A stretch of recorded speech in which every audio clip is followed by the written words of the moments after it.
Okay, so today I want to talk to you a little bit about lighting. Lighting is one of the most fundamental things that a filmmaker can use to try and get their audience to feel the feelings of the characters in the scene, or to just try and get the audience to feel what the filmmaker wants them to feel, which could be a whole range of different emotions.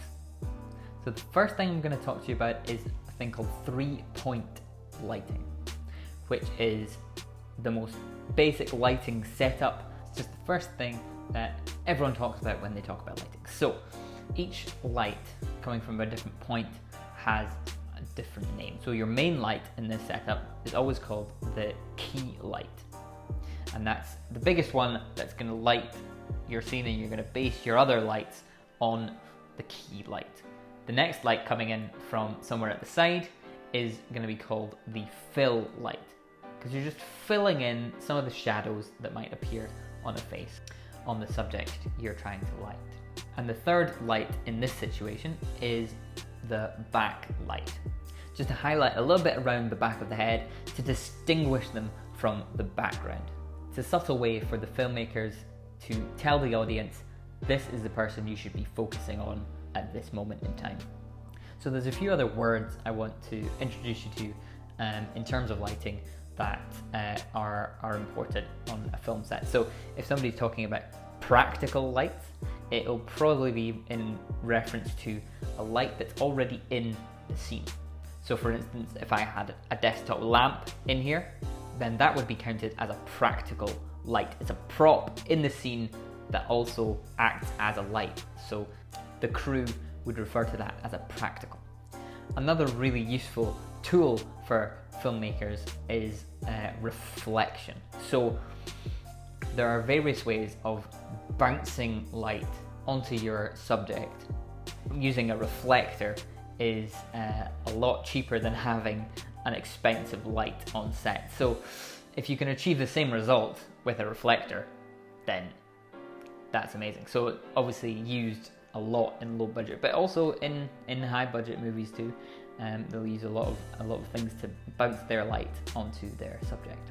And I want to talk a little bit about the difference between soft and hard light. I feel like that's quite intuitive. So soft lighting is just everything's kind of medium brightness. There's not a lot of contrast between the light and the scenes. But hard light is usually when there's bright sunlight and you get something that's really bright that the sun's hitting, and that's creating big shadows.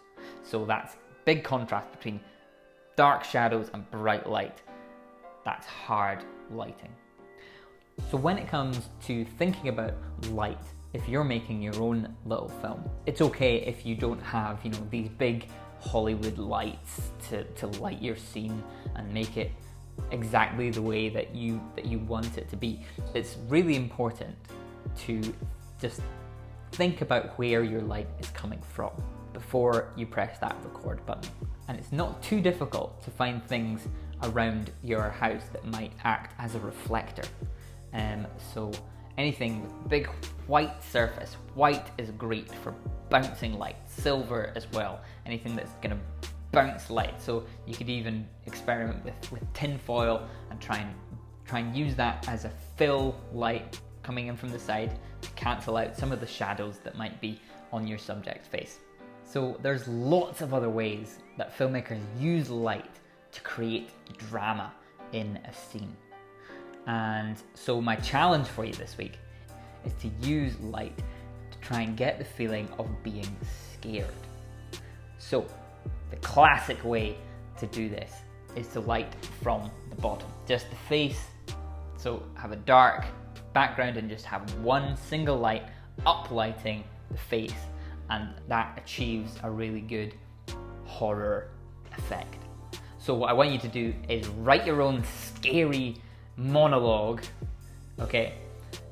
Just a few sentences, and then film yourself with one light coming up onto the face and reading your scary story. And here's the one that I've done. You might recognize it, anyone that did the Thriller music video with me. The foulest stench is in the air. The funk of 40,000 years gnomes and grisly ghouls from every tomb are closing in to seal your doom. And though you fight to stay alive, your body starts to shiver, for no mere mortal can resist the evil of the thriller. Okay, so I hope you have learned something about lighting and enjoyed this week's challenge, and I'll see you next time.